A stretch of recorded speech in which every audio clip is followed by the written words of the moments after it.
start to get exciting. I guarantee it. Okay. Wilbur Blush. Oh, thanks, Charlotte. The meeting is now adjourned. I have a busy evening ahead of me. I've got to tear apart my web and write terrific. Wilbur Blush. But I'm not terrific, Charlotte. I'm just an average pig. You're terrific as far as I'm concerned, replied Charlotte sweetly. And that's what counts. Mm. Very loud. Um, replied Charlotte. Yeah, you're as terrific as far as you're my best friend, and I think you're sensational. Now stop arguing and go get some sleep. Chapter Chapter 13. Good progress. Far into the night, while the other creatures slept, Charlotte worked on her web. First, she ripped out a few of the orb lines near the center. She left the radial lines alone as they were needed for support. Do you guys see that? This is kind of like Will's bike tire that he made. So she ripped everything out, but she left these lines. As she worked, her 8 legs were a great help to her. So were her teeth. She loved to weave and she was an expert at it. When she was finished ripping things out, her web looked something like this. Oh, I just showed you. A spider can produce several kinds of thread. She uses a dry, tough thread for foundation lines, and she uses sticky thread for snare lines, the ones that catch and hold insects, right? Does she need a sticky thread for those guys? So if a fly comes into her web, what happens to it? Does it stick? And then, yeah, Zara's saying it wiggles. But Zara, why can't it wiggle away? Because its wings are stuck at the back or its belly stuck and it's trying to fly off. Yep, it's totally stuck. Thanks, Zara. Okay. Charlotte decided to use her dry thread for writing the new message. If I write the word terrific with sticky thread, she thought, every bug that comes along will get stuck in it and spoil the effect. Now let's see. The first letter is T. Make a T, everybody. Make a T. Good. Yep. Charlotte climbed to a point at the top of the left-hand side of the web. Swinging her spinnerets into position, she attached her thread and then dropped down. As she dropped, her spinning tubes went into action and she let out thread. At the bottom, she attached the thread. Then she formed the upright part of the T. Charlotte was not satisfied, however. She climbed up and made another attachment right next to the first. Then she carried the line down so that she had a double line instead of a single line.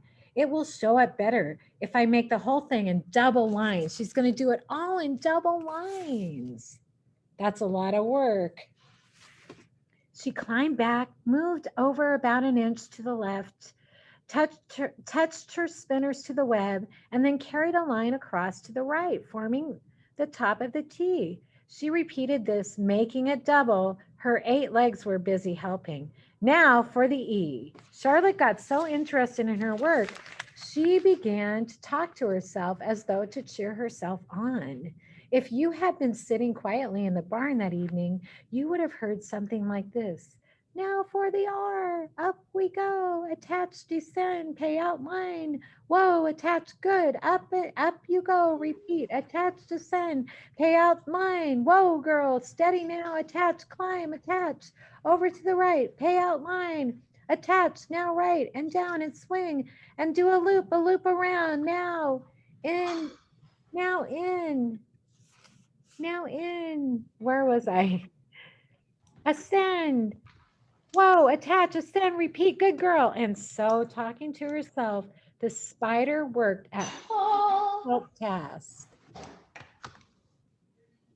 The spider worked at her difficult task. When it was completed, she felt so hungry that she ate a small bug that she had been saving. Then she slept. Next morning, Wilbur arose and stood beneath the web. He breathed the morning air into his lungs. Drops of dew catching the sun made the web stand out clearly. When Lurvy arrived with breakfast, there was the handsome pig, and over him, woven neatly in a block letters, was the word terrific. Another miracle. Isn't she cute, Charlotte? Look at her little pig self.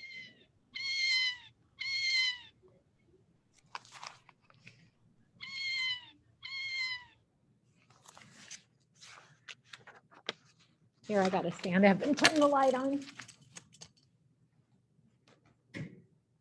Okay. Oh wait, another miracle. Now, Lurvy rushed and called Mr. Zuckerman. Mr. Zuckerman rushed and called Mrs. Zuckerman. Mrs. Zuckerman ran to the phone and called the Arabelles. The Arabelles climbed into their truck and hurried over. It's very exciting. Everybody stood at the pig pen and stared at the web and read the word over and over, while Wilbur, who felt really terrific, stood quietly, swelling out his chest and swinging his snout from side to side. You guys do it. What's Wilbur doing? Is he swinging his snout from side to side? Terrific, breathed Zuckerman in joyful admiration. Edith, you better phone the reporter from the Weekly Chronicle and tell him what has happened. He will want to know about this. He may want to bring a photographer. There isn't a pig in the whole state that is as terrific as our pig. The news spread. People who had journeyed to see Wilbur when he was some pig came back again to see him now that he was terrific. That afternoon, when Mr. Zuckerman went to milk the cows and clean out the tie-ups, he was still thinking about the wondrous pig that he owned. Lurvy, he called. There is to be no more cow manure thrown into the pig pen. I have a terrific pig. I want that pig to have clean, bright straw every day for his bedding. Do you understand?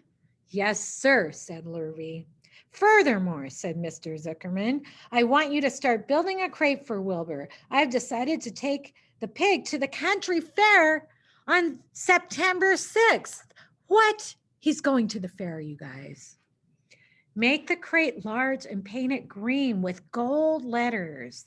What will the letters say? Asked Lurvy. They will say, dun, da, da, da, drum roll, please, drum roll. They will say. They will say Wilbur. Off. Zuckerman's famous pig. Lurvy picked up a pitchfork and walked away to get some clean straw. Having such an important pig was going to mean plenty of extra work. He could see that now. Below the apple orchard at the end of the path was the dump where Mr. Zuckerman threw all sorts of trash and stuff and nobody wanted anymore. Here in a small clearing hidden by young alders and wild raspberry bushes was an astonishing pile of old bottles and empty tin cans and dirty rags and bits of metal and broken bottles and broken hinges and broken springs and dead batteries and last month's magazines and old discarded dish mops and tattered overalls and rusty spikes and leaky pails and forgotten stoppers and useless junk of all kinds, including a wrong size crank for a broken ice cream freezer. Templeton knew this dump and he liked it. There were good hiding places there, excellent cover for a rat. And there was usually a tin can with food still clinging to the inside. Templeton was down there now, rummaging around. When he returned to the barn, he carried in his mouth an advertisement he had torn from a crumpled newspaper. Here we go. How's this? He asked, showing the ad to Charlotte. It says, crunchy, crunchy. Would that be a good word to write in the web? What do you guys think? Do you think that's a good word for Wilbur? Crunchy, crunchy? No, bacon is crunchy, right? Yeah, Hannah's like, no, no. Just the wrong idea, replied Charlotte. Couldn't be worse. We don't want Zuckerman to think Wilbur is crunchy. He might start thinking about, I just said it, crisp, crunchy bacon and tasty ham. That would put ideas into his head. We must advertise Wilbur's noble qualities, not his tastiness. Get another word, please, Templeton. The rat looked disgusted. He sneaked away to the dump and was back in a while with a strip of cotton. How's this? He asked. It's a label off an old shirt. Charlotte examined the label. It said pre-shrunk. Here's a picture of Templeton getting things.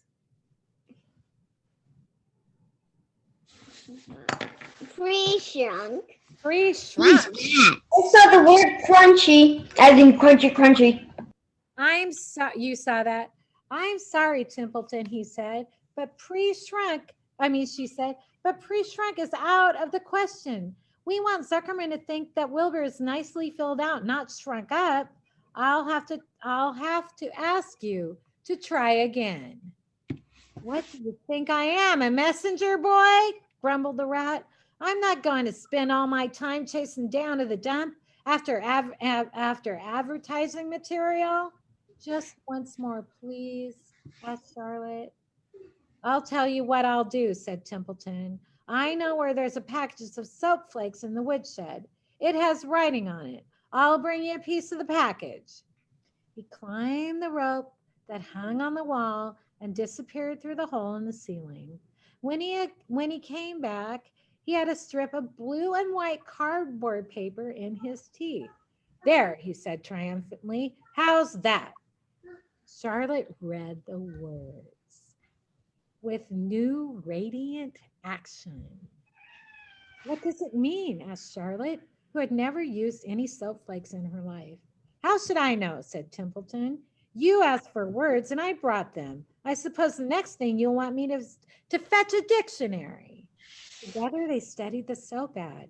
With new radiant action. Wilbur, she called. Wilbur was asleep in the straw. He jumped up. Run around, commanded Charlotte. I want to see you in action, to see if you are radiant. Wilbur raced to the end of the yard. Now back again, faster.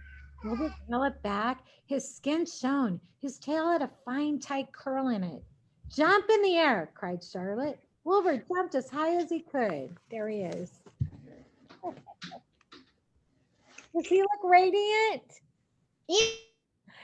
Totally. Yes, especially that looks like a flip doing a run at the same time. It does. Yeah, it looks like an upside down flip. Keep your knees straight and touch the ground with your ears. Wilbur obeyed.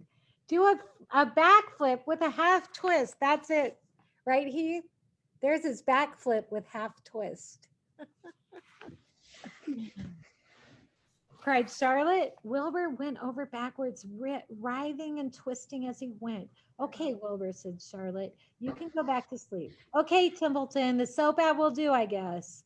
I'm not sure Wilbur's actions is exactly radiant, but it's interesting. Actually, said Wilbur, I feel radiant. Do you? Said Charlotte, looking at him with affection. Well, you're a good little pig, and radiant you shall be. I'm in this thing pretty deep now. I might as well go the limit. Tired from his romp, Wilbur lay down in the clean straw. He closed his eyes. The straw seemed scratchy, not comfortable as cow manure, which was always delightfully soft to lie in. Cow manure or hay? I guess manure would be better. Although it would smell bad. It would. So he pushed the straw to one side and he stretched out in the manure. Wilbur sighed. It had been a busy day, the first day of being terrific. Dozens of people had visited his yard during the afternoon. and he had to stand and pose, looking terrific as he could. Now he was tired. Fern had arrived and seated herself quietly on her stool in the corner. Tell me a story, Charlotte, said Wilbur as he lay waiting for him. Tell me a story. So Charlotte, although she too was tired, did what Wilbur wanted. Once upon a time, she said, I had a beautiful cousin who managed to build her web across a small stream. One day, a tiny fish leaped into the air and got tangled in the web. My cousin was very, very surprised, of course. The fish was thrashing about wildly. My cousin hardly dared tackle it, but she did. She swooped down and threw great masses of wrapping material around the fish and fought bravely to capture it. Did she succeed? Asked Wilbur. It was a never to be forgotten battle, Charlotte said. There was a fish caught only by one fin, and its tail wildly thrashing and shining in the sun. There was the web sagging dangerously under the weight of the fish. How much did the fish weigh? Asked Wilbur. I don't know, said Charlotte. There was my cousin slipping and dodging out, beaten mercilessly over the head by the thrashing wild fish, dancing in, dancing out, throwing her threads and fighting hard. First, she threw a left around the tail. The fish lashed back. Then a left to the tail and a right to the midsection. The fish lashed back. Then she dodged to one side. And threw a right and another right to the fin. Then a hard left to the head, while the web swayed and stretched. Then what happened? Asked Wilbur. Nothing, said Charlotte. The fish lost the fight, and my cousin wrapped it so tight it couldn't budge. Then what happened? Asked Wilbur. Nothing, said Charlotte. My cousin kept the fish for a while, and then when she got good and ready, she ate it. There it is. That's quite a meal for a spider, don't you think? Look at the spider. It's pretty big. Do you see it? Yeah, that's kind of too big of a meal for a spider. That's what I think. That fish is as big as the spider. I would imagine it to be a trout. It might be a trout, yes. Tell me another story, Big Wilbur. That was quite a story. I don't know why he wants another one. So Charlotte told him about her cousin, one of her cousins who was an aeronaut. What is an aeronaut? Asked Wilbur. A balloonist, said Charlotte. My cousin used to stand on her head and let out enough thread to form a balloon. Then he'd let go and be lifted into the air and carried up by the warm wind. Is that true? Asked Wilbur. Or are you just making it up? It's true, replied Charlotte. I have some very remarkable cousins. And now, Wilbur, it's time that you went to sleep. Sing something, begged Wilbur, closing his eyes. So Charlotte sang a lullaby while the crickets chirped in the grass and the barn grew dark. This was the song she sang. Sleep, sleep, my love, oh my only, deep, deep in the dung and the dark, but not afraid and be not lonely. This is the hour when frogs and thrushes praise the world for the woods and the rushes. Rest from care, my own one and only, deep in the dung and the dark. But Wilbur was already asleep when the song ended. Fern got up and went home. And that's the end of that chapter. Terrific, right?